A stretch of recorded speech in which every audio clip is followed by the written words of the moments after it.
Bueno, una vez iniciamos nuestro estudio de los algoritmos, quiero recordarles algunos de los conceptos que tuvimos en nuestro encuentro virtual y es el siguiente. Recordemos que un algoritmo es un conjunto de pasos que me permiten llegar a la resolución de un problema, ¿sí? Eh, es la forma organizada de acciones y operaciones que debemos ejecutar para resolver el problema, ¿sí? Y entre estas acciones y ejecuciones tenemos operaciones aritméticas, algunas comparaciones lógicas, incluso repetición de operaciones de manera cíclica, ¿sí? Entonces, todas estas operaciones y estos pasos son los que nos permiten resolver algunos algoritmos. Bueno, en esta primera parte de nuestra asignatura lo que logramos hacer fue de manera natural, con nuestro lenguaje natural, poder describir esos pasos. Ahora lo que vamos a hacer es plasmarlos en un modelo. Vamos a darle un poco más de formalidad a nuestros algoritmos. Entonces, para eso los invito a que abramos en un navegador una herramienta que tiene una versión de uso comunitario, ¿sí? Que no va a requerir pago, pero que nos permitirá utilizarla para, digamos que seguir nuestro aprendizaje, ¿sí? Vamos a hacer algunos algoritmos básicos que nos permiten, digamos que ilustrar de forma gráfica la solución. Entonces abrimos la herramienta que está en el enlace que viene junto a este material de esta unidad. Aquí nos permitirá acceder a través de nuestro usuario de correo Google o a través de una dirección de correo electrónico. Entonces, en mi caso yo tengo un correo en Gmail, entonces yo voy a utilizar ese usuario para poder acceder. Ustedes lo pueden hacer por este mecanismo o si no a través de un email de otra, digamos que no necesariamente de Google, ¿listo? Entonces le doy clic en ingresar. Acá lo que hago es seleccionar mi dirección de correo electrónico. Él va a autenticarse y ahí podré iniciar, ¿listo? Bueno, entonces acá lo que voy a utilizar es un gráfico de flujo, un diagrama de flujo. Le voy a decir aquí que lo puedo usar y voy a tener, digamos que los símbolos básicos para poder hacer ese diagrama. Nuestros símbolos básicos son este primero es el símbolo de inicio que nos sirve para iniciar o para finalizar un diagrama. Y tenemos estos cajones, estos rectángulos que me permiten, digamos que poner todo lo que es el tema de operaciones aritméticas y declaración de variables. El rombo lo vamos a usar para toma de decisiones. Entonces, pues a medida que vayamos avanzando les voy explicando. Por el momento, pues voy a borrar este algoritmo que ya viene precargado para poder iniciar con nuestro primer ejemplo. Vamos a empezar a revisar el tema de las variables. Bueno, quería contarles que las variables son espacios en memoria que nos permiten almacenar información. Las variables normalmente tienen un nombre que las permite identificar y un tipo de dato que va a almacenar. Por ejemplo, yo puedo tener variables numéricas donde puedo almacenar números enteros, ¿sí? O puedo tener también variables con valores decimales, ¿sí? Entonces, igual siguen siendo variables numéricas, pero entonces la una almacena variables enteros y por otra parte puede almacenar valores decimales. También puedo tener variables de tipo carácter que almacenen textos, cadenas de textos y valores, por ejemplo, de tipo booleano que pueden almacenar valores verdadero o falso. Más adelante vamos a profundizar en este tema y en lo que son los tipos de datos, pero inicialmente podemos empezar a hacer algunos ejercicios que nos permitan ilustrar. Entonces vamos a crear un pequeño diagrama, vamos a utilizar esta herramienta en la cual vamos a darle un inicio, ¿sí? todos nuestros diagramas deben tener un inicio y un fin. Entonces utilizamos el símbolo de inicio. Vamos a crear un cajoncito en el cual pueda asignarle a una variable un valor. Entonces vamos a tener como ejemplo una variable que se llama una variable X y le vamos a decir que nos almacene un valor de 5. ¿Listo? Entonces acá lo que yo le estoy diciendo es que en esa variable X voy a almacenar un 5. Ahí estoy haciendo una asignación. La variable tiene su nombre. ¿Cómo se llama? X. Yo puedo tener cualquier nombre de variable, por ejemplo, edad, salario, género, calificación, nota 1, definitiva, promedio, ¿sí? Yo puedo darle cualquier valor o cualquier nombre, perdón, a una variable. ¿Listo? Siempre vamos a asignarle los valores después del igual. ¿Listo? Entonces, ahora lo que yo voy a hacer es, voy a unir nuestro símbolo de inicio con la asignación de nuestra variable y acá voy a decirle que finalice el algoritmo. ¿Listo? Entonces pongo mi signo de fin. Acá entonces le estoy diciendo a mi algoritmo, oiga, vamos a asignarle a la variable X el número de 5 y va a finalizar. ¿Listo? Entonces, ¿cómo se lee esto? Inicio, asígnele a X 5 y termine. Pero bueno, así quedaría muy simple. Entonces vamos a hacerle una pequeña modificación. Vamos a decirle que voy a asignarle a la variable X el número 5, pero también que me lo imprima. Vamos a mirar lo que lo imprima, es como si lo mostrara en la pantalla. Entonces voy a cambiar acá, voy a borrar por ahora esta relación y voy a utilizar este símbolo que acá dice que es el símbolo de documento. Lo voy a utilizar como un símbolo que me va a indicar impresión. Impresión, cuando yo hablo de impresión, es mostrarlo en una pantalla. Piensen en la pantalla del computador. Entonces acá le voy a decir que muestre el contenido de X. Y vamos a unir la asignación. Vamos a unir, espérenme, acá nos quedó mal esto, voy a borrarlo. Voy a hacer la asignación. Sí, listo. Entonces ya quedó unida la asignación con la impresión y ahora por su parte le decimos que finalice. Entonces, ¿cómo podemos revisar o cómo podemos validar este pequeño ejercicio? Le vamos a decir, bueno, que a la variable X le asigne el número 5, ahora que imprima el valor de X y termine. ¿Listo? Bueno, ¿qué más puedo hacer con estos algoritmos? Yo puedo hacer operaciones matemáticas. Entonces yo puedo decir, por ejemplo, acá le puedo decir que asignemos otra variable, la variable y. A la variable y le voy a dar el número 10, ¿cierto? Y acá le puedo decir imprima x e imprima y. ¿Cuánto vale x? Vale 5. ¿Cuánto vale y? Vale 10. A su vez, puedo decir, vamos a hacer una operación matemática, vamos a sumarlos. Entonces, voy a decir que la variable, por ejemplo, respuesta, va a ser igual a lo que tenga x más lo que tenga y. Bueno, entonces, acá yo puedo decir, bueno, imprima lo que tenga la variable respuesta. ¿Sí? Entonces, ¿cómo funcionaría? Al número X, a la variable X, asígnele el 5, a la variable Y, asígnele 10 y a la variable respuesta, asígnele lo que tiene X más lo que tenga Y. ¿Cuánto vale la respuesta? Lo que tenga X, que es 5, y lo que tiene Y, que es 10. 5 más 10 da 15, imprima lo que tenga respuesta. ¿Cuánto imprime? El valor de 15.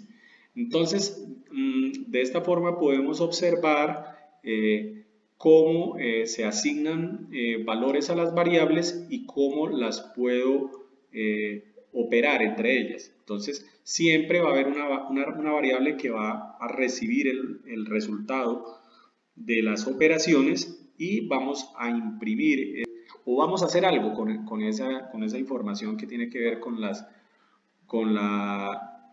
respuesta o con el resultado de esa operación. Bueno, vamos a hacer en este momento entonces un ejercicio para aplicar el concepto visto. Bueno, vamos a resolver este pequeño problema que nos permite o nos pide calcular el área de un cuadrado a partir de sus lados. Entonces, bueno, lo que nosotros tenemos que hacer o la mecánica que debemos utilizar para poder resolver nuestros problemas es, primero que todo, debemos leer y comprender muy bien qué nos están pidiendo. Entonces, acá nos están pidiendo calcular el área de un cuadrado a partir de sus lados.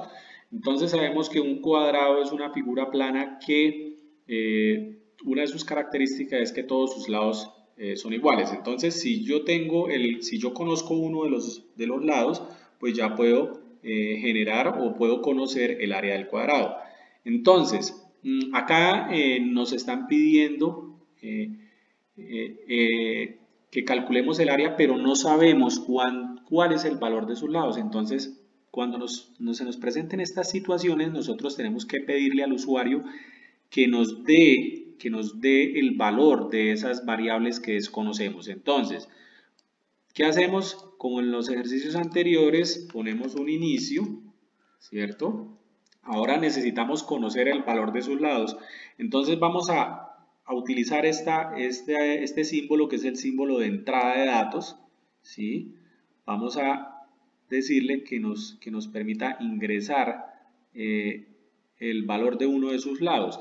Entonces pensemos en este símbolo de entrada como si fuese un teclado en el cual el usuario ingresa un valor y ese valor es almacenado en una variable. Entonces vamos a poner a esa variable, le vamos a dar por ejemplo el valor de L, o pongámoslo lado para que sea más fácil entenderlo, ¿sí? Entonces aquí lo que le estoy diciendo es al usuario es que ingrese el lado, ¿sí? El lado para poder calcular el área, ¿listo? Entonces voy a utilizar el símbolo de proceso que en este caso nos permite a nosotros realizar los cálculos. Entonces voy a crear una variable que se llame área, y le voy a decir que área es igual al lado multiplicado por lado. Tengamos en cuenta algo, y es que a las variables no les vamos a poner en los nombres, no vamos a utilizar ningún tipo de tilde, ni vamos a ponerle espacios, ¿sí? El nombre debe ser una palabra sin espacios y sin tildes y sin operadores aritméticos, ¿listo? Entonces, área va a ser igual a lado por lado. Muy bien, teniendo eso claro, entonces ya tenemos calculado nuestra área. Vamos a unir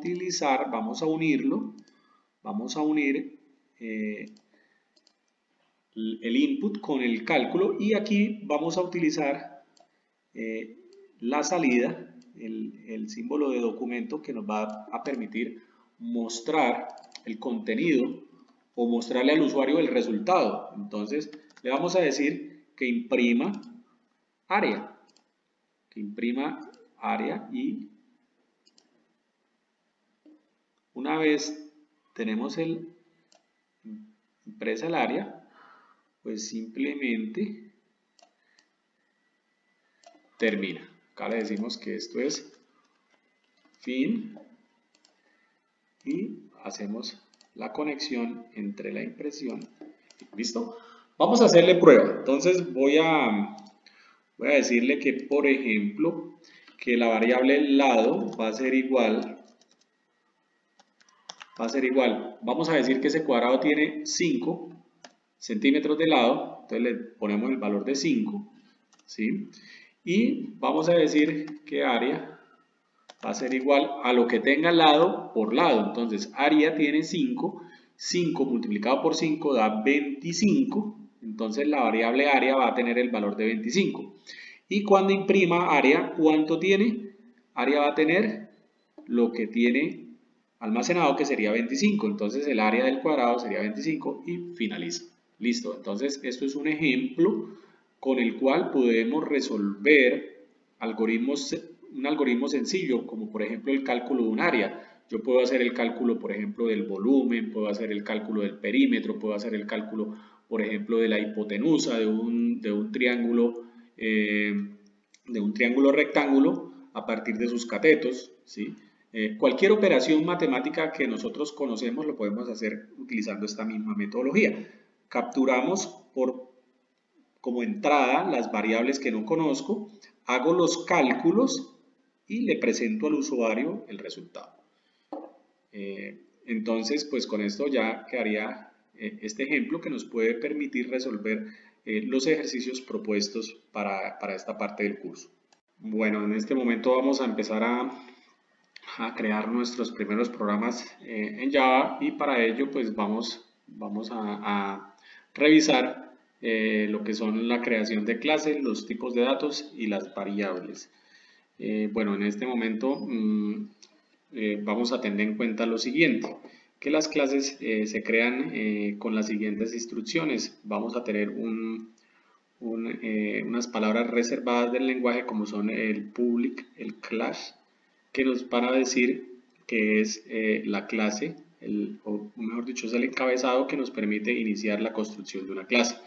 Entonces viene la palabra reservada public class, el nombre de la clase. El nombre de la clase vamos a tratar de hacer siempre, mantener estas prácticas, y es que la primera letra la vamos a poner en mayúscula. Si el nombre de la clase tiene más de una palabra, entonces la primera letra de cada palabra pues la vamos a tener en mayúscula.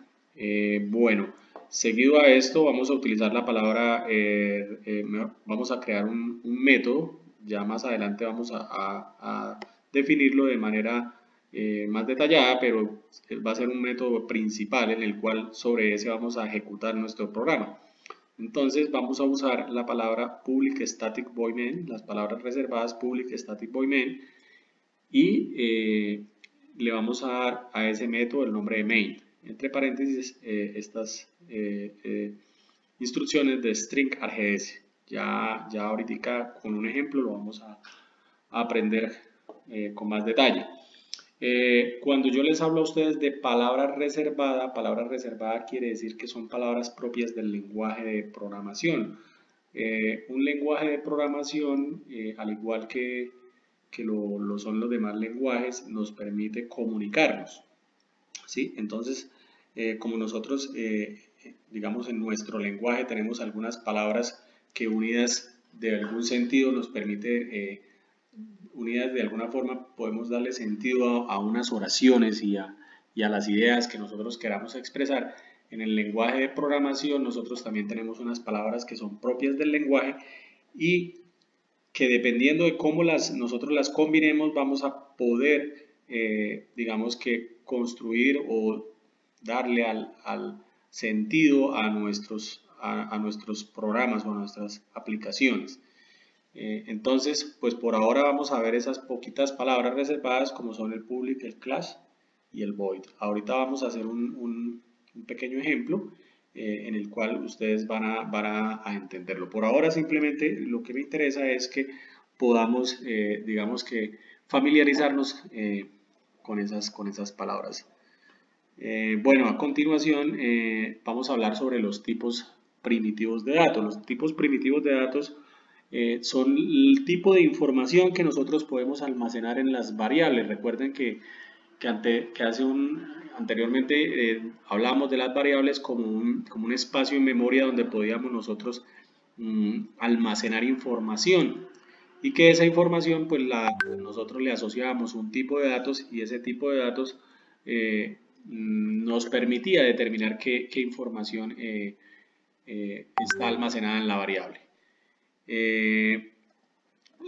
Ahora vamos a mirar lo que son los tipos primitivos. Entonces tenemos el tipo byte, el short, el int, el long, el float, el double, el char y el boolean.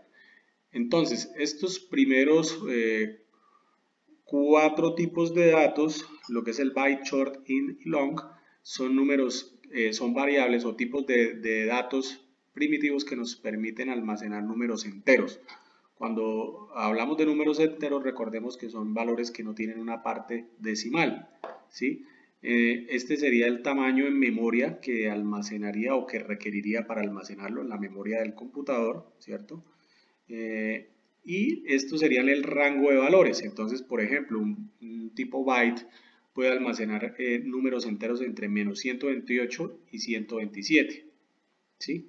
Tenemos un entero corto como es el short que permite menos 32.768 a 32.767, ¿sí? Ya si miramos el entero, el int, ya permite valores mucho más grandes, y el long, pues como ustedes lo pueden observar ahí en la presentación, son valores aún mayores, ¿sí? Entonces, esos serían los tipos de datos que me permiten a mí almacenar información de números enteros.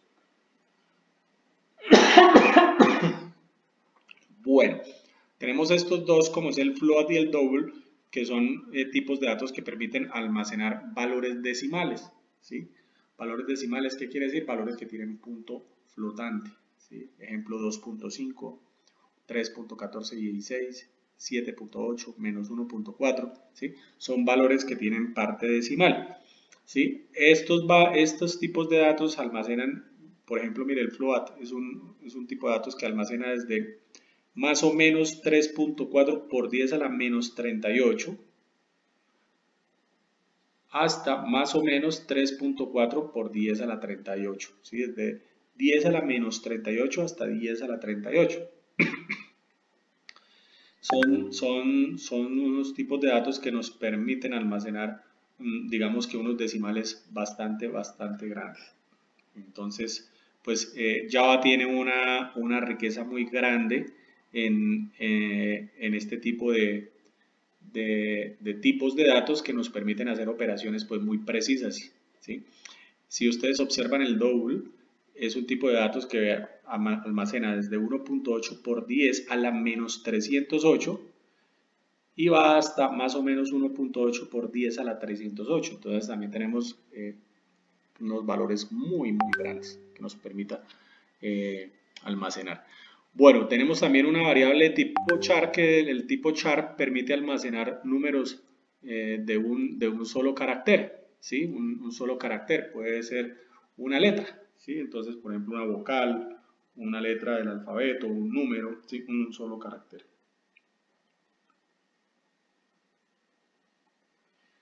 Bueno, vamos a ver ahora lo que son las variables de tipo string. Entonces, las variables de tipo string son aquellas que me permiten almacenar cadenas de caracteres.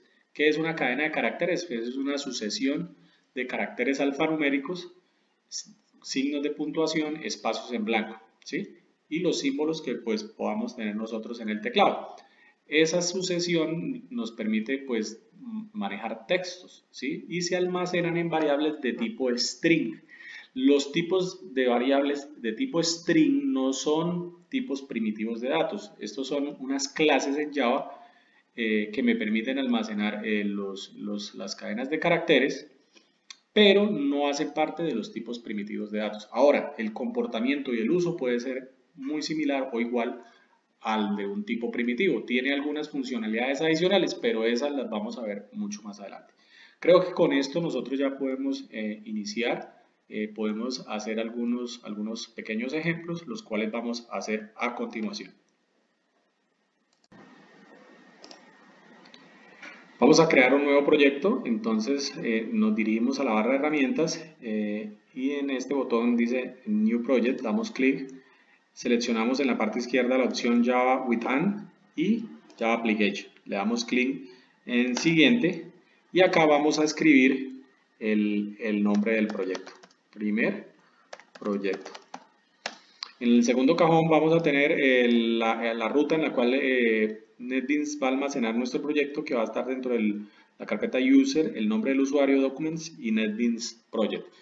Esto lo hace por defecto NetBeans. Si ustedes lo desean almacenar en otra ruta, pues le dan clic en Browse y lo seleccionan la carpeta en la cual lo desean hacer. Bueno, acá donde dice crear la clase principal, vamos a deshabilitar esa opción y pues le vamos a dar clic en finalizar. ¿Listo? Bueno, acá se crea el primer proyecto. Vamos a tener un paquete source package donde van a estar el código fuente, ¿sí? Y vamos a tener otro paquete donde se habla de las librerías, que son las que permiten digamos que se relacionen aquellas funcionalidades del lenguaje que nos van a permitir ejecutar nuestras clases. Vamos a crear un paquete donde vamos a almacenar las clases. ¿Cómo lo hacemos? Sobre Source Package, hacemos clic derecho, vamos a New y le vamos a decir Java Package. Ahí vamos a escribir el nombre del paquete, vamos a llamarlo ejemplo, y damos clic en finalizar. Listo, entonces sobre ese paquete, esos paquetes son como carpetas donde vamos a poder guardar nuestros archivos de código Java, ¿listo? Entonces dentro de ese paquete vamos a crear nuestra primera clase, clic derecho sobre el paquete, buscamos la opción Java Class, ¿sí? Y le vamos a dar el nombre de la primera clase. Le damos el nombre y le damos clic en finalizar. ¿Listo? Bueno, como podemos observar, pues entonces acá nos aparece el código, ¿sí? Entonces, como les había contado hace un momento, está el paquete con el que le dimos el nombre, ejemplo, con la palabra reservada package, y nuestra clase, public class, primera clase, se abre y cierra llaves, ¿listo? Hay que tener en cuenta que las llaves son las que me permiten establecer el cuerpo de la clase. Entonces abro y cierro. Si yo doy clic sobre una de esas llaves, se van a resaltar en color amarillo. Entonces, ¿qué sucede? Si yo borro una llave de esas, pues de una vez nos va a generar un error. Entonces tenemos que tener mucho cuidado que esas llaves no se vayan a eliminar para que no nos salgan errores inesperados. Bueno, nosotros podemos, digamos que comentar el código a través de estas directivas. Por ejemplo, esta de /** nos permite abrir y cerrar bloques de comentarios. Aquí en este caso nos podemos poner el nombre del autor, ¿sí? Ustedes lo pueden hacer allá, poner el nombre del autor. Acá hay unas referencias a temas de licencias que no vamos a usar, entonces lo podemos borrar. Esos son opcionales, ustedes las pueden poner en la parte del código donde les parezca. Si yo, por ejemplo, aquí voy a documentar, lo puedo hacer con, por ejemplo, / y enter, y él automáticamente me va a abrir un bloque de comentarios. Entonces, digamos que esta va a ser nuestra primera clase en Java. ¿Listo? Mire, dése cuenta que así lo puedo hacer con los comentarios. Lo puedo hacer con /* y se cierra con */. ¿Listo? Si yo, ese me permite puedo poner varias líneas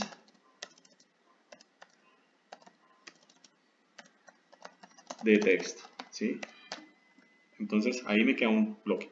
Si yo quiero documentar una sola línea, entonces lo hago con //. ¿Listo? Una sola línea de texto. ¿Listo? Para que por favor lo tengan en cuenta.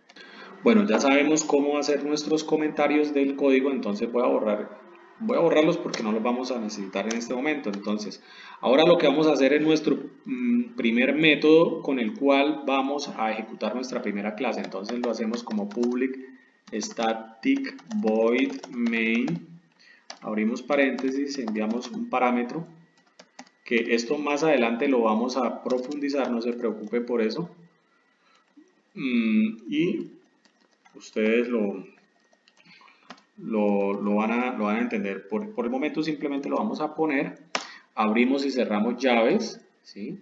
Como lo hemos explicado, cada uno de estos tiene, cada bloque de código va a tener una llave que abre y una llave que cierra. Entonces tenemos el bloque de la clase y tenemos el bloque del método main, que es el principal.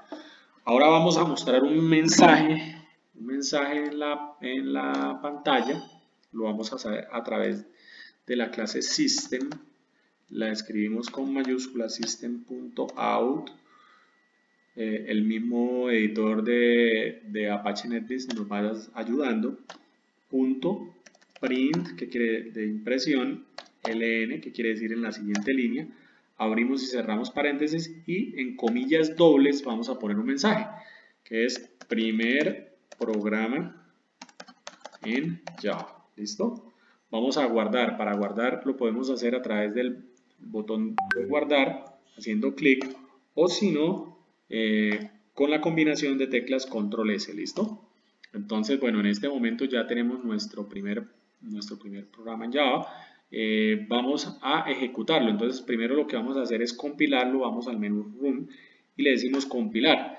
En la compilación lo que hace NetBeans es transformar a través de la máquina virtual de Java, transformar el código en lenguaje Java en bytecodes que son entendidos por la máquina virtual y los que permiten ya ejecutar como tal la aplicación. Entonces compilamos y seguidamente vamos a darle run file y él inmediatamente pues nos va a ejecutar nuestro programa en Java. Entonces aquí aparecerá primer programa en Java. Con esto pues ya podemos dar por, digamos que concluido nuestro primer programa en Java, ¿sí? Y de esta, pues con esta misma metodología vamos a construir los demás ejemplos y prácticas de nuestro curso. Vamos a construir en Java el ejercicio que planteamos anteriormente que nos permitía calcular el área de un cuadrado a partir de sus lados. Voy a recordar que nosotros creamos una variable que la llamábamos lado, la cual la leíamos por teclado. Después teníamos una operación en la cual a una variable área le asignábamos la operación de multiplicar el lado por el lado y por último imprimíamos el contenido de la variable área. Este mismo problema lo vamos a construir en lenguaje Java.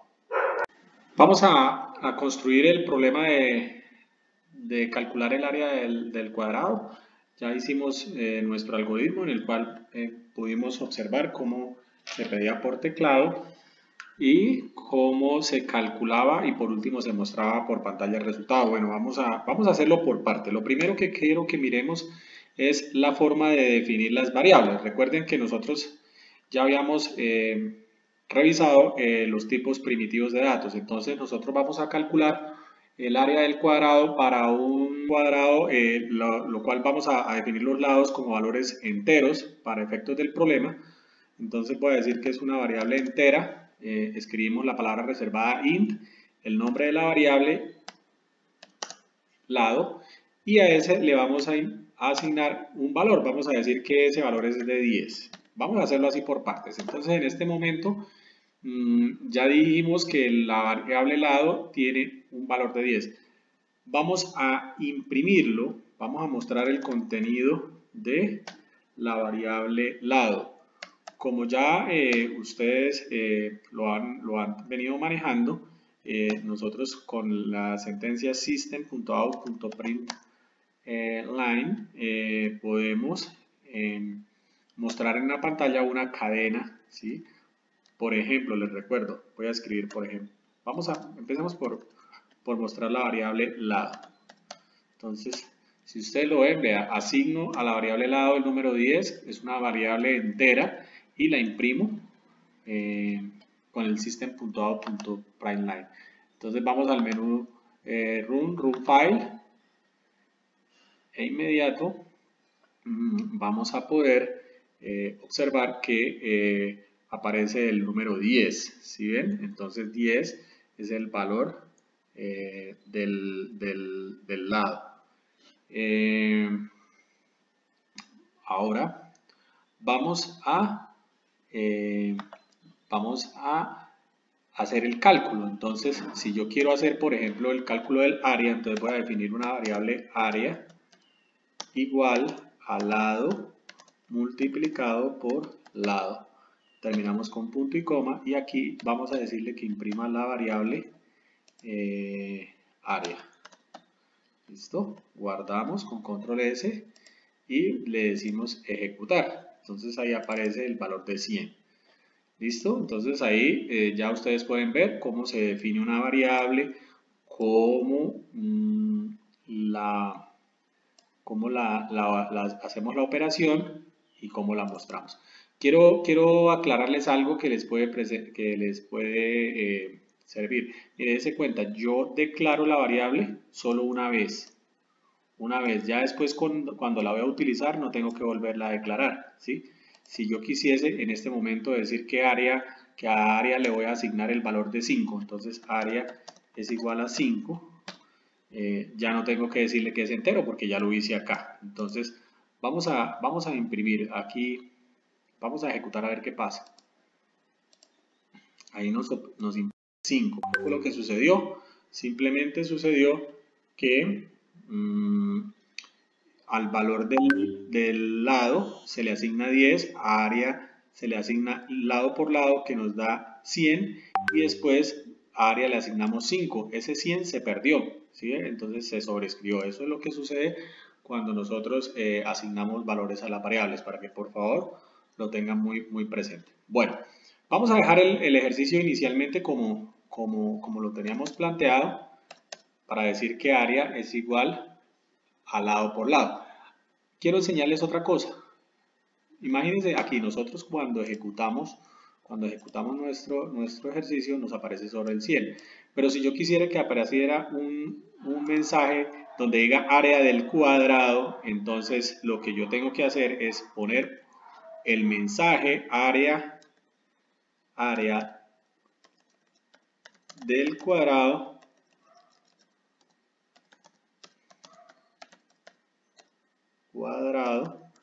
es igual a, le voy a poner un más área. Por favor, muy atentos. Cuando en una sentencia de impresión yo pongo una cadena de caracteres como es este mensaje y le quiero pegar al lado el resultado, utilizo el signo más. Ese signo más no se va a comportar como una suma, sino que va a permitirme unir los dos valores, la cadena y el valor del área. A eso se le llama concatenar, ténganlo muy presente. Entonces, si yo ejecuto esa instrucción, entonces me aparece área del cuadrado igual a 100. Dense en cuenta que ahí lo que se hizo fue concatenar el área del cuadrado, que es el mensaje, más la variable. Bueno, por el momento ahí estamos calculando el área del cuadrado, asignándole los valores, un valor fijo a la variable lado. Ahora vamos a revisar cómo se hace para que el usuario lo pida por teclado y lo podamos calcular. Inicialmente calculamos el área del cuadrado asignándole a la variable lado el número 10. Entonces lo que vamos a hacer ahorita es pedirle al usuario que ingrese el valor del lado. Para esto entonces vamos a mostrar un mensaje por pantalla en el cual le pidamos al usuario que ingrese el valor del lado. ¿Listo? Entonces utilizamos la clase system.out.println y le decimos al usuario que digite el valor del lado, ¿sí? Entonces, ¿qué es lo que vamos a hacer? Aquí vamos a aprender algo nuevo y es lo siguiente. Vamos a utilizar una clase que se llama scanner, ¿sí? Es una clase scanner, le doy control espacio y él me ayuda, ¿sí? Scanner.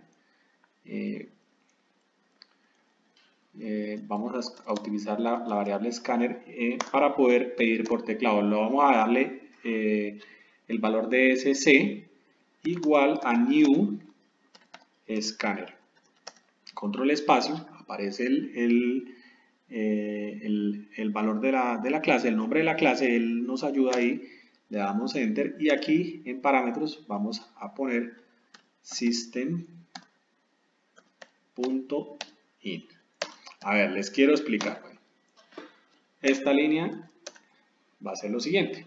Entonces, esta clase scanner es una clase propia del lenguaje de Java que nos permite capturar por teclado un valor, ¿sí? Que el usuario ingrese con el teclado un valor. Entonces, ¿cómo se hace? Scanner, le damos un nombre, como lo hemos hecho en las otras variables, le decimos igual a new. Esto es algo nuevo para nosotros, le estamos diciendo que cree una nueva estancia de ese escáner y en paréntesis ponemos system.in. Con eso ya nosotros podemos, digamos que leer por teclado un valor. ¿Listo? Entonces vamos a definir nuestra variable lado. Le vamos a decir int lado es igual a scanner punto, le decimos next int para que lea un valor entero. ¿Listo? Entonces de esa manera es que nosotros leemos por teclado. ¿Listo? Vamos a, bueno, voy a darle un poquito de orden a esto, le voy a decir para que nos quede ordenado. Entonces primero vamos a dejar la creación de nuestra clase scanner, de nuestro objeto scanner, ¿sí? Luego vamos a pedir por teclado el valor del lado, después lo vamos a leer y por último hacemos la operación y lo mostramos por teclado. Ahí con esto nos quedaría tal como lo diseñamos en nuestro diagrama de flujo con el algoritmo que construimos. Lo voy a ejecutar para probarlo. ¿Listo? Entonces acá nos aparece, digita el valor del lado, le voy a escribir por ejemplo 5, le doy enter y des en cuenta que aquí calcula área del cuadrado es igual a 25. ¿Listo? Entonces de esa forma se hace.